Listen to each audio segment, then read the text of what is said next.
আসসালামু আলাইকুম। এসেছি টাঙ্গাইলের মধুপুর উপজেলার বিরিবাইত ইউনিয়নের বিরিবাইত এলাকায়। আপনারা দেখতে পাচ্ছেন যে আমরা দাঁড়িয়ে আছি একটি বাড়িতে কমপক্ষে আপনার মৌসুমী ফল যে লেচুর ১০টি গাছ রয়েছে, থোকায় থোকায় কিন্তু লেচু ধরে রয়েছে। আর সম্ভবত কিন্তু এবার এই লেচুর চাষটা খুব ভালো হয়েছে, যেহেতু মৌসুমে তারা ভালো চর্চা করেছেন। কিন্তু এবার বৃষ্টিও যে পরিমাণে বেশি হয়েছে, বেশি খরা না থাকায় এই লেচু কিন্তু আসলে নষ্ট কম হয়েছে, যার কারণে এবার ফলনও বেশি হয়েছে। কিন্তু আমরা জানতে পারছি যে আসলে এই যে লিচুগুলি কিন্তু খুব ভালো মানের দেশি লিচু। আমাদের যে দেশীয় যে লিচুগুলি মানুষের সাধারণ চাষ করে, এটা কিন্তু চায়না বা বোম্বে অন্য কোনো লিচু নয়, এটা দেশি লিচু বলা হয়।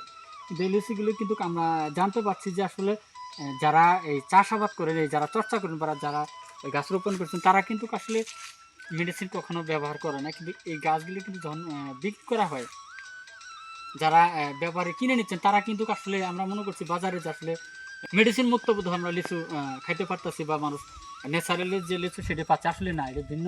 এই কাঁচা লিচু আমরা দেখতে পাচ্ছি যে পিছনের যে গাছ আরও আছে, কিন্তু মোটামুটি যে লিচুর যে রঙ, এই যে আপনারা দেখতে পাচ্ছেন, এটা কিন্তু রঙ এখনো আসে নাই, পরিবর্তন আসে নাই, লাল সার হয়ে সারে নাই।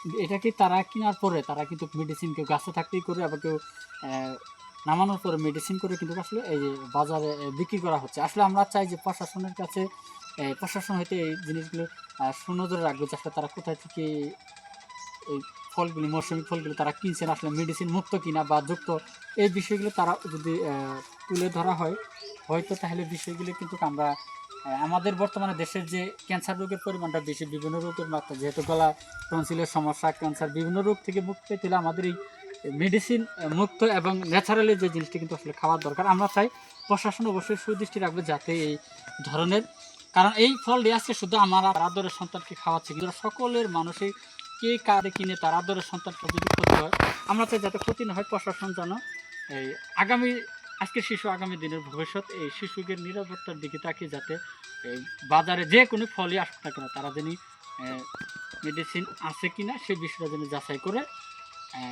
আজ এ পর্যন্ত টাঙ্গাইলের মধুপুর থেকে আবুল হোসেন আকাশ।